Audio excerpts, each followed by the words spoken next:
Machado de Assis, um dos maiores escritores brasileiros de todos os tempos, começou a sua produção literária ainda na época do Romantismo. Esse romance, chamado Helena, é um exemplar ainda do Machado escrevendo durante o estilo romântico.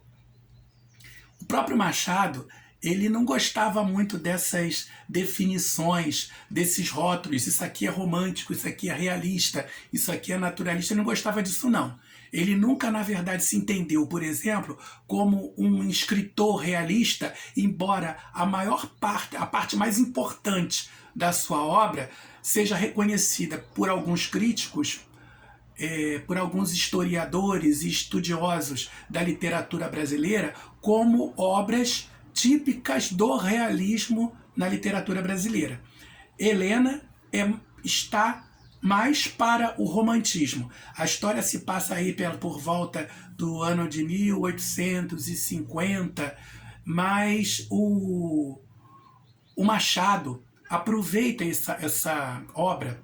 Aliás, ela foi escrita, vamos começar por aí, ela foi escrita como folhetim, em estrutura de folhetim. Eu já falei sobre o que é folhetim para vocês quando eu disse a maneira como foi escrito o Guarani, do José de Alencar. As partes do livro, que naquela época não era livro ainda, elas eram publicadas no suplemento literário de um jornal. No suplemento literário de um jornal. Então, cada capítulo saía num exemplar, até o próximo número, quando saía um novo capítulo. Quando o romance finalmente ficou pronto, todos os capítulos foram publicados, é que depois ele foi transformado em livro. A história toda juntada, revisada e colocada num volume só, que se chamou Helena. Conta a história de uma moça cuja paternidade foi reconhecida por um homem importante e que tinha uma fortuna grande, o chefe de uma família rica.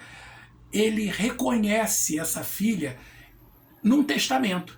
Ela é uma filha que ele teria tido fora do casamento. Entendem? Então se chama de uma filha bastarda. Ele era casado, mas teve essa filha fora do casamento, com uma outra mulher que não era a esposa dele. Um caso que ele teve.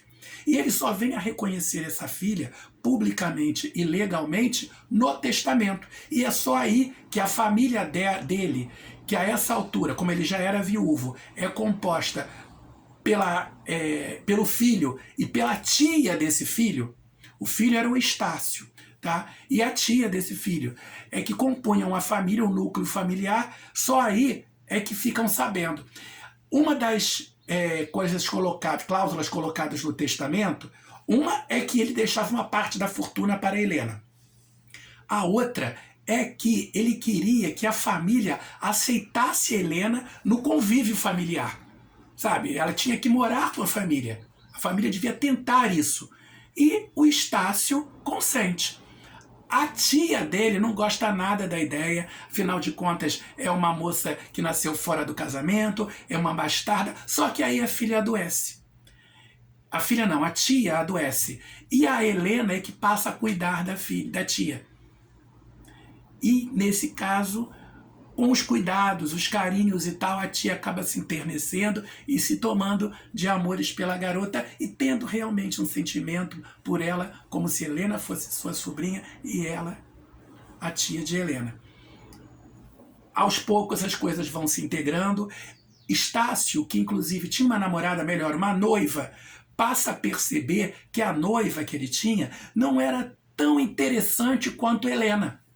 Helena era mais vivaz, era inteligente, era aventureira, enquanto a outra moça era uma típica sinhazinha romântica, muito óbvia, enquanto Helena era mais interessante. Mas ele nem passa pela cabeça dele a possibilidade de entender que está se interessando amorosamente por Helena, porque afinal de contas eles são irmãos.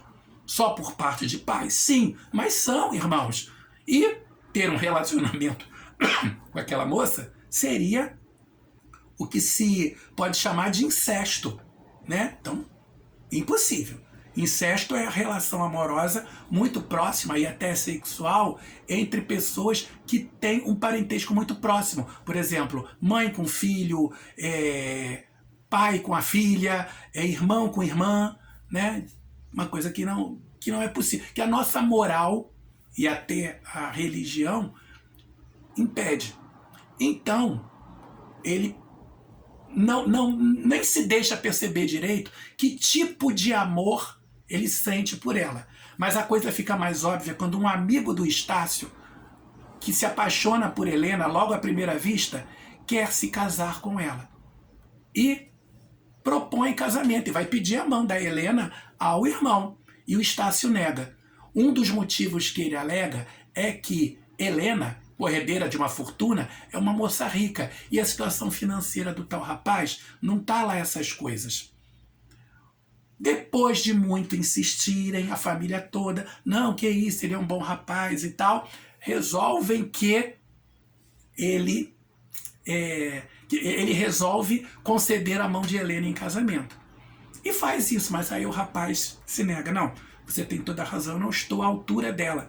E a situação fica extremamente mal resolvida. Aquele, como a gente costuma dizer, aquele climão. Bom, depois, como se não bastasse, o Estácio percebe uma movimentação estranha da Helena e resolve segui-la. Vê que ela vai para uma casa muito humilde e tal, e descobre que lá mora a verdadeira mãe de Helena. E descobre mais, que a mãe de Helena era casada com outro homem. Ele pensava que a mãe de Helena estivesse morta, mas porque Helena vivia no orfanato. E aí então ele descobre que a Helena teve um pai que não era o pai do Estácio. Era um outro homem. Esse outro homem era casado com a mãe da Helena. A mãe da Helena se apaixona pelo pai do Estácio e vai ter um caso com o pai do Estácio. E aí fica afastada do marido. Tá? Então, na verdade, o pai do Estácio dá a fortuna e reconhece Helena como herdeira, mas ele não é pai de sangue dela. Ele é pai por consideração, já que ele amava a mãe de Helena, embora Helena fosse filha de um outro homem, ele a reconhece como filha. Bom, se Estácio já não é mais irmão de sangue de Helena, está aberta a possibilidade de ficar com ela e de termos um final feliz. Já que não são irmãos, não há incesto. Mesmo assim, o Estácio deixa a situação como está, porque ele gosta da Helena e não quer que ela seja mal vista pela sociedade.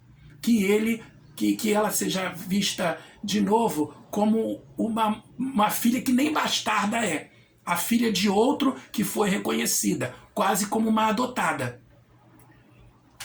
Mas, de qualquer forma, não são irmãos. Podem se casar, mas isso não acontece porque Helena fica doente, morre e o final é triste. O amor acaba não se reconhecendo. O interessante do romance é a possibilidade que ele dá de o Machado mostrar como é a moral burguesa daquela época, dos preconceitos, né? A questão da herança, que acaba se tornando mais importante do que o amor, no caso da tentativa do rapaz amigo do Estácio casar com a Helena.